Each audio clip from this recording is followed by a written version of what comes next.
আসসালামু আলাইকুম। সবাই কেমন আছেন? আলহামদুলিল্লাহ আমরা ভালো আছি। এই তো হাদিয়া বুড়ি তো উঠে গেছে সকাল, সকাল। ওর পাসপোর্টের জন্য আবেদন করতে যাব। সেজন্য ওর আজকে সকালবেলায় ও ঘুম থেকে উঠে গেছে আলহামদুলিল্লাহ।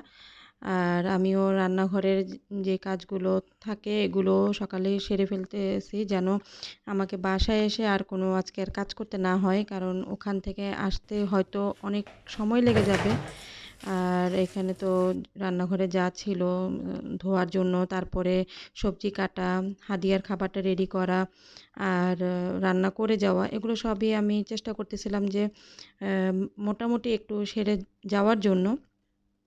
আর ওর পাসপোর্টের জন্য আবেদন করার কথা ছিল আরও আগেই, কিন্তু উনি আমাকে অনেকদিন থেকে বলতেছিল, কিন্তু আমিও ভাবলাম যে এখন তো করোনার সময়, যেহেতু করোনার সময়টা একটু শেষ হয়ে যাক, তারপরে ওকে বাসা থেকে বের করব। হাদিয়াকে আমরা টোটালি বাসা থেকে একেবারেই বের করি নাই, শুধু কোনো ডাক্তারের কাছে দেখানো ছাড়া।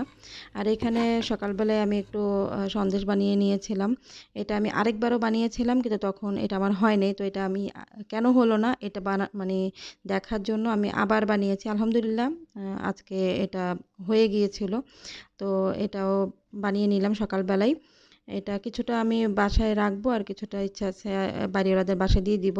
এটা জাস্ট শখের বশেই বানানো, কিন্তু এত মিষ্টি তো ঘরে কে খাবে? তো এই জন্য কিছুটা বাড়িওয়ালাদের বাসায় দিয়ে দেবে। এই তো হয়ে গেছে আলহামদুলিল্লাহ।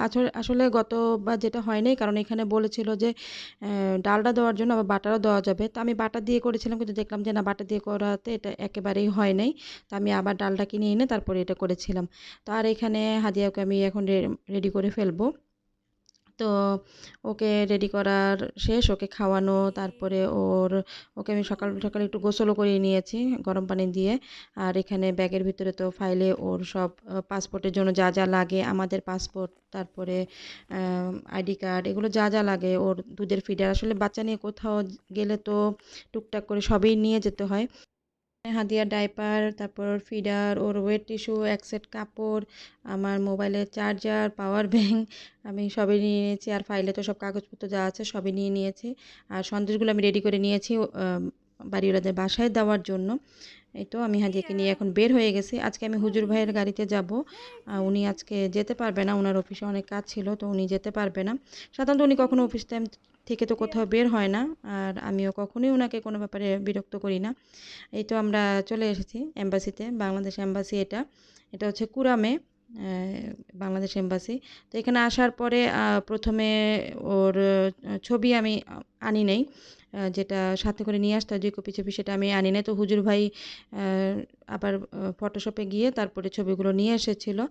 আর এই তো ওকে নিয়ে আমি ভিতরে বসেছি। ওখানে টাকা জমা দিয়ে তারপরে আমি রিসিট নিয়ে আবার ভিতরে বসেছি। তো এই টাইমে তো আবারও হাদিয়ার ঘুমের সময়, যার কারণে ও একটু বিরক্তও করতেছিল। তো আমি ওকে নিয়ে বসেছিলাম অনেক সময়, অনেকক্ষণ সময় এখানে বসেছিলাম আমরা। আর এই তো তো আমি অপেক্ষা করতেছিলাম যে কখন মানে আমার ডাক আসে, ওর কাজটা আমি তাড়াতাড়ি শেষ করে ওর বাসায় চলে যাব। ছোট বাচ্চা নিয়ে বাহিরে এতক্ষণ তো এভাবে বসে না ও সাধারণত। এ তো বিরক্ত করার এক পর্যায়ে ও ঘুমিয়ে গেছে, কারণ ওর ঘুমের সময় ছিল আর অনেকক্ষণ সময় হয়ে গিয়েছিল ওখানে। প্রায় 2-2.5 ঘন্টা পর তারপরে জানতে পারলাম যে আজকে আর ওর ছবি তোলা হবে না। এখানে শুধু ওর কাজটা ছিল যে ওর ছবিটা শুধু তুলবে। তো আজকে আর ওর ছবি তোলা হবে না, কারণ এখানে সিস্টেম এখন মানে বাংলাদেশ থেকেই নাকি সিস্টেমটা এখন সমস্যা হয়ে আছে, ছবি তোলার যে সিস্টেমটা। তো আজকে ছবি তোলা হবে না। তারপরে আমরা অনেকক্ষণ বসেছিলাম যে না, আসছি যখন এত দূর, তারপরে দেখি কাজটা হয় কিনা। তো পরে দেখলাম যে না, আরও 2 ঘন্টা 3 ঘন্টা বসে থাকলেও কোনো কাজ হবে না। অবশেষে আমরা বাসায় চলে আসছি। হুজুর ভাইয়ের গাড়িতে বাসায় চলে আসছি। যদিও আমার এই সাথে হুজুর ভাই যাওয়ার কারণে ওনার একটা টিউশনিও মিস হয়েছিল। আমার এটা খুব খারাপ লেগেছিল। তো যাই হোক, এরপরে পরের দিন আবার যাওয়ার প্রোগ্রাম। তো আজকেও আমি খুব ভোরেই উঠে গিয়েছিলাম। ভোরে, একদম ভোরে উঠে গিয়ে তারপরে চাইতেছিলাম যে হাদিয়া ঘুমিয়ে থাকতে যেন আমার কাজগুলো শেষ হয়ে যায়। তো এই তো আবার মুরগি নামানো, তারপরে মুরগিটা আমি আজকে রান্না করে যাব। এরপরে আবার সালাদটা দুপুরে খাবে, তারপরে আমি সকালবেলাই কেটে ফেলছি। কারণ গতকাল আমি দেখেছিলাম যে অনেকক্ষণ সময় নিয়েছিল, তো আবার আজকে গেলে আবার কতক্ষণ সময় নেয়। তো সেজন্য বাসা থেকে যাওয়ার আগেই সব রান্না শেষ করে যাওয়া বা ঘরের কাজ যা আছে সব কিছুই শেষ করে যেতে চাইতেছি। সাধারণত আমি সবগুলো শেষ করেই যাই সব সময়, চেষ্টা করি আর কি যে সব একবারে শেষ করে যাওয়ার জন্য। আর এখানে আমি সব কিছু রেডি করে এরপরে আমি আজকে উনার গাড়িতেই যাব। আজকে হাদিয়ার বাবাই আমাদেরকে দিয়ে আসবে। এই তো উনি আমাদেরকে দিয়ে তারপরে চলে গেল। তো সাধারণত উনি তো আসতে পারে না। তারপর আজকে আমি ওনাকে বললাম যে কারণ গতকাল আমার খুব খারাপ লেগেছে যখন হুজুর ভাইয়ের একটা টিউশনি ছিল ওইটা মিস হয়ে গেছে আমাদের কারণে। তো আমি এজন্য আজকে আর হুজুর ভাইকে বিরক্ত করতে চাইনি। কারণ এখানে কতক্ষণ সময় লাগে সেটা তো বলা যায় না। তো সেজন্য আমি ওনাকে বললাম। তো উনিও খুব রিস্ক নিয়ে আমাদেরকে সকালবেলা এসে এখানে দিয়ে তারপর উনি চলে গেল। তো ওখানে আসার পর জানলাম যে আমরা আসছিলাম ঠিক সময়ে ৮টার সময়, কিন্তু ওরা বলল যে ৮:৩০টার সময় গেট খুলবে। এতক্ষণ সময় ওখানে দাঁড়িয়ে থাকবো কীভাবে বাচ্চা নিয়ে, সেজন্য আমি আবার সাগরের পাড়ে চলে এসেছি। এটা সাগরের পাড়টা এম্বাসির পিছনেই একবারে। তো আমি এখানে চলে এসেছি। এখানে এসে অনেকক্ষণ দাঁড়িয়েছিলাম। এতক্ষণ তো বাচ্চা নিয়ে আসলে দাঁড়ানো যায় না, কোথাও বসার জায়গা পাইতেছিলাম না, কারণ এখানে যে বসার জায়গাগুলো ছিল সেখানে সব পুরুষরা বসে ওই জায়গাগুলো দখল করে রাখছে। আর পাশে যে সিটগুলো ছিল ওগুলো সব হয়তো সকালবেলা কুয়াশা পড়ছে, সেই কারণে সব সিট ভিজা ছিল। তো আমি হাদিয়াকে নিয়ে কিছুক্ষণ এখানে বসেছিলাম ঘাসের উপরেই। তো এই সময় আবার পুলিশ আসলো ঘোড়ায় করে। তো আমি জানতাম না যে এখানে বসাই যাবে না, আমি জানতাম যে সাগরের পাড়ে যাওয়া যাবে না। তো আমি তো ওই জন্য সাগরের পাড়ে যাই নাই, নিচে নামি নাই, কিন্তু জানতাম না যে এই ঘাসের উপরে বসা যাবে না। তো ওরা আসলো, এসে তারপরে খুব সুন্দর করে বললো যে তোমরা এমবাসিতে চলে যাও, এখানে বসা যাবে না। তো পরে আমি আর কি করব, হাদিয়াকে নিয়ে আবারও উঠে আবারও হাঁটাহাঁটি শুরু করলাম। কিন্তু দেখলাম যে এখনও ভালোই প্রায় ১০ থেকে ১৫ মিনিট সময় বাকি ছিল। তো এতক্ষণ সময় ওখানে গিয়ে দাঁড়িয়ে থাকা মানে সমস্যা, কারণ অনেক রোদ ছিল। তো রোদের ভিতরে ওখানে এতক্ষণ দাঁড়িয়ে থাকা তো আমার জন্য একটু কষ্ট হয়ে যাবে। আর হাদিয়া, আমার কষ্টটা আসলে সমস্যা না, ছোট বাচ্চা রোদের ভিতরে ওর জন্য বেশি কষ্ট হয়ে যাবে। তো সেজন্য আমি আবার এখানেই হাঁটতেছিলাম। তো হাঁটার এক পর্যায়ে দেখলাম যে বসার যে জায়গাটা ছিল ওখান থেকে তো পুলিশদেরকে উঠিয়ে দিয়েছে। তো আমি ওখানে এসে ওকে নিয়ে আবার একটু বসলাম। তো ও তো আবারও বিরক্ত শুরু করছে, কারণ তো ঘুমের সময় ছিল।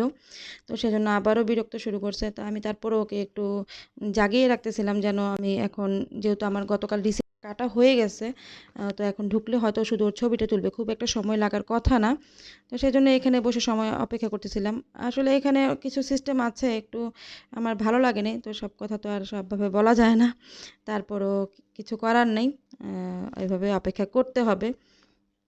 তো এইখানে অনেকক্ষণ, আমি প্রায় আধা ঘন্টার মতোই সাগরের পাড়ে ছিলাম, থেকে তারপরে এখান থেকে এরপরে আমি এম্বাসিতে আবার চলে যাচ্ছি এখন। আর এখানে যে নারকেল গাছগুলো, মাশাআল্লাহ নারকেল তো ধরে, কিন্তু একেবারে ছোট ছোট নারকেল, এগুলো খাওয়ার উপযোগী না, কিন্তু দেখা সৌন্দর্যের জন্য। এরপরে তো এসে বসলাম, এসে বসার পরে হাদিয়া ঘুমিয়ে গেছে। ওর যেহেতু ঘুমের সময় ছিল, ও ঘুমাবে আমি জানতাম, তো ঘুমিয়ে গেছে। আমি অপেক্ষা করতেছিলাম, ওদেরকেও বলতেছিলাম যে আমার বাচ্চা ঘুমিয়ে যাবে, তো ছবিটা তাড়াতাড়ি তুলে ফেলার জন্য। তো ওদেরকে রিকোয়েস্ট করার পরে ওরা ডাকলো, ডেকে তারপরে ওখানে গিয়ে ও খুব বিরক্ত করতেছিল। তো এরপরে ও ছবি তুললো, ছবি তোলার পরে তো বাইরে এসে আমি আবার অপেক্ষা করতেছিলাম যে উনি কখন আসবে। তো উনি তো এই তো আসলো। আমি আবার এম্বাসির ভিতর থেকে কিছু ফুল ছিঁড়ে নিয়েছিলাম, ফুলগুলো পড়েই যাইতেছিল। তো আমি একটু গোলাপ জল বানাবো, সেজন্য একেবারে গাছের অরিজিনাল ফুল। তো সেজন্য আমি এগুলো একটু মানে নেওয়ার লোভ সামলাতে পারিনি। যদিও ওদেরকে বলেই নিয়েছি যে আমি আমার একটু গোলাপ জল বানাবো, সেজন্য ফুলগুলো দরকার। এই তো আলহামদুলিল্লাহ অবশেষে ওর পাসপোর্টের জন্য আবেদন করলাম। ওর পাসপোর্টটা আমরা পাবো ফেব্রুয়ারিতে। যদিও একটু দেরি হয়ে যাচ্ছে, কিন্তু কিছু করার নেই। এখানে আমারই কিছু ভুল ছিল, আরও আগেই যাওয়া দরকার ছিল। কিন্তু আমি আসলে বুঝি নাই যে ব্যাপারটা এরকম হবে। তো এখন যখন আবার ওর ভিসা লাগাতে যাব, তখন কোনো জরিমানা হয় কিনা সেটার একটা টেনশন। তো এই তো হাদিয়া এখনও ঘুমিয়ে আছে, এই ঘুমিয়ে ও বাসায় যাবে। তো এর মধ্যে আমি মাঝখানে আরেকদিনও আসার জন্য প্রস্তুতি নিয়েছিলাম। হাদিয়ার এই পাসপোর্ট বানাতে গিয়ে আমাকে ভালোই বাধা বিপত্তির সম্মুখীন হতে হয়েছে। মাঝখানে আমি আরেকদিন আসতে চেয়েছিলাম, সেদিনও অসুস্থ হয়ে গিয়েছিল, আর আসতে পারিনি। অবশেষে আলহামদুলিল্লাহ সব বাধা বিপত্তি অতিক্রম করে ওর পাসপোর্টের জন্য আবেদন করা হয়ে গেছে। তো সবাই ওর জন্য দোয়া করবেন, সবাই আমাদের জন্য দোয়া করবেন, আমরাও সবার জন্য দোয়া করি। ভালো থাকবেন সবাই। আসসালামু আলাইকুম।